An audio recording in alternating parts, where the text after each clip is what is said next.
The fine line between passion and prison. Let's talk about obsession. Not the cute kind, the kind where you can't stop thinking about that new song or that show you're binge watching. No, I mean the kind that takes over, that digs its claws in so deep you can't tell where it ends and you begin. At first it feels like fuel. It whispers, if you just work a little harder, push a little further, prove yourself just a little more, then you'll be enough. And we believe it. So we chase, we grind, we hustle. We tell ourselves it's passion, ambition, commitment. But when does that hunger become a prison?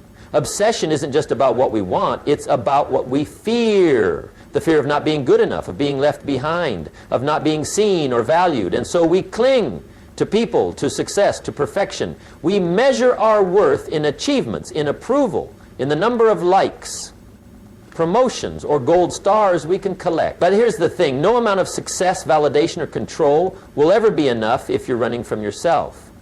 If your worth is tied to something outside of you, you'll always feel like you're one step away from losing it. So what do? How do we step back from the edge? We get honest.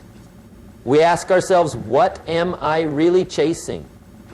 We practice self-compassion.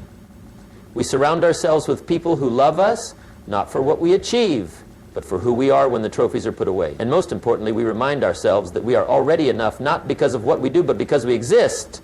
Obsession can be a force for greatness, but it should never come at the cost of our joy, our relationships, or our sense of self. The real challenge isn't holding on tighter. It's learning to let go. Obsession is a double-edged sword. Obsession is often praised in our world. We admire the relentless athlete, the tireless artist, the entrepreneur who never sleeps. We tell stories of how people became the best in their field because they were obsessed with success. And it's true, obsession can be a powerful driver. It pushes us beyond limits, sharpens our focus, and fuels our ability to achieve extraordinary things. But here's the catch. Obsession doesn't always know when to stop. At first, it feels like passion. It's the late night spent perfecting a craft, the extra hours at the gym, the refusal to settle for good enough. It's the thing that makes someone wake up before dawn, work harder than anyone else, and pour their soul into something they love. And when that effort leads to success, obsession gets glorified. We tell ourselves that if we want to be great, we have to be consumed by the pursuit. But obsession has a dark side, one that isn't talked about enough. It can turn toxic when it starts being about passion and starts being about fear. The fear of failure, the fear of not being enough, the fear that if we don't give everything to this one thing, we'll never be worthy. It stops being fuel and starts being a trap. What once felt like drive starts to feel like a burden. Sleep, relationships, health, everything else fades into the background. We stop enjoying the thing we once loved because it has become something we must do rather than something we must do. And even when we achieve the goal, the high is short-lived because obsession doesn't celebrate. It just raises the bar higher. The goalpost moves. The hunger is never satisfied. Think about it. How many stories have we heard of the athlete who wins the championship but feels empty inside? The artist who creates their masterpiece but is already haunted by what comes next? The entrepreneur who builds an empire but loses their relationships along the way? The truth is, obsession without balance is not success. It's self-destruction dressed up as ambition. It can make us excellent at what we do, but if we're not careful, it can also take from us more than it gives. So how do we walk the line? How do we harness the power of obsession without letting it consume us? We start by recognizing that we are more than what we do. Our worth is not tied to our productivity or achievement. Passion is beautiful, but it should be rooted in joy, not fear. Hard work is important, but so is rest, connection, and knowing when to step back. Obsession can be the fire that fuels us, but if we're not careful, it can also be the fire that burns us out. The challenge isn't just to chase success. The challenge is to do it in a way that allows us to keep what really matters along the way. Obsession often masks deeper emotions. Obsession doesn't just come out of nowhere. It doesn't wake us up one day and decide to take over our lives. It grows from something deeper, something we often don't want to face, because at its core, obsession is rarely about what we're chasing. It's about what we're running from. Think about it. Why do we become obsessed with work, success, fitness, relationships, or even perfection? Why do we pour ourselves into something so completely that it begins to consume us? It's because obsession at its deepest level is often a mask, a way to avoid dealing with emotions we don't know how to process. Fear, shame, insecurity, loneliness, a feeling of not being enough. Instead of facing those emotions, we throw ourselves into something external, something we can control. Take work, for example. It's easy to say, I'm just ambitious, or I love what I do. And maybe that's true, but for some, the relentless drive to work harder, longer, and achieve more isn't just about passion. It's about proving something. Proving to the world, to others, to ourselves, that we are worthy, that we matter. Because slowing down, stepping away, or failing might force us to confront the terrifying question, who am I without this? Or consider relationships. People become obsessed with love, with being wanted, with keeping someone close at all costs. And on the surface it looks like deep devotion, but underneath it might be fear, fear of abandonment, fear of rejection, fear of being alone with our own thoughts.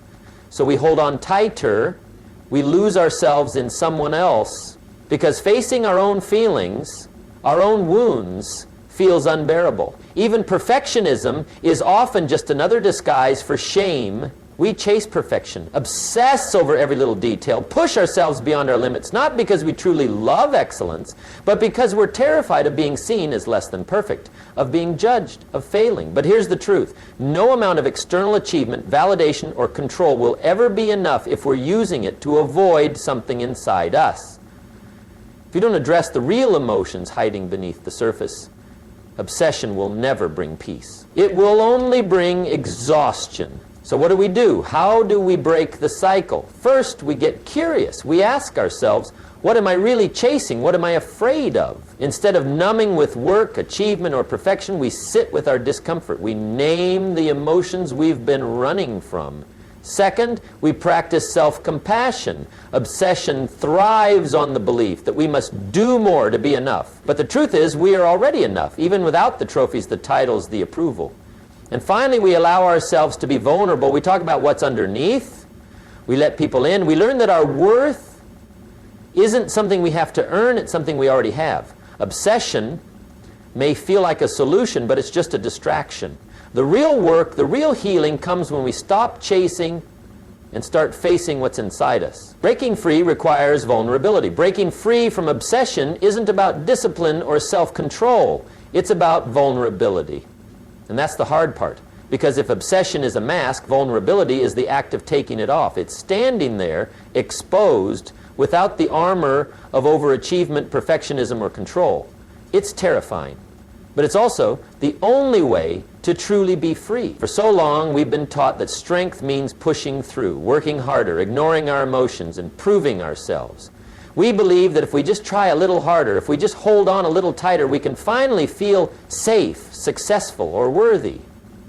But obsession doesn't loosen its grip when we fight it, it tightens. The more we try to control it, the more it controls us. So what does vulnerability have to do with breaking free? Everything, because vulnerability is about letting go. Letting go of the idea that our worth is tied to what we achieve. Letting go of the belief that if we aren't constantly proving ourselves, we will somehow become irrelevant or unlovable. Letting go of the need to have everything figured out. Vulnerability is the moment when we say, I don't have to be perfect to be enough. I don't have to succeed to be worthy. I am allowed to rest, to slow down, to make mistakes, to be human. But here's the thing. Vulnerability is uncomfortable. It asks us to sit with emotions we've spent years running from. It asks us to admit that we're tired, that we're scared, that we don't have all the answers. And for many of us, that's scarier than staying stuck in obsession. Because at least obsession gives us a sense of control, even if it's an illusion. So how do we step into vulnerability? One, we have to acknowledge the fear. Breaking free from obsession means admitting that we're afraid. Afraid of failing, of disappointing others, of not being enough without the constant striving. And instead of burying that fear under more work, more perfectionism, or more control, we have to face it. We have to ask, what am I really afraid of? What would happen if I let go just a little. 2, we have to be willing to rest. Obsession thrives on the idea that rest is laziness, that slowing down means falling behind. But the truth is, rest is resistance. Rest is saying, I am more than my productivity. Rest is choosing to care for ourselves rather than burn out trying to meet impossible expectations. It's not just about sleeping more, it's about creating space to feel, to breathe, to exist without having to earn it. 3, we have to let ourselves be seen. This might be the hardest part, because obsession often isolates us. It tells us that we have to carry everything alone, that we can't show weakness, that asking for help is failure. But vulnerability is about connection. It's about saying, I need support. I can't do this alone. It's about surrounding ourselves with people who love us not for what we achieve, but for who we are. 4, we have to redefine success. For so long, success has been about external validation, how much we accomplish, how perfect we appear, how much approval we receive. But real success isn't about that. Real success is knowing that we are already enough, even when we aren't striving, even when we are winning, even when we are simply being. Breaking free from obsession isn't about finding a new goal to chase. It's about learning to stand still, to sit with discomfort, to trust that we are enough even without the hustle. Vulnerability is the key, because only when we let go of control do we finally find real freedom.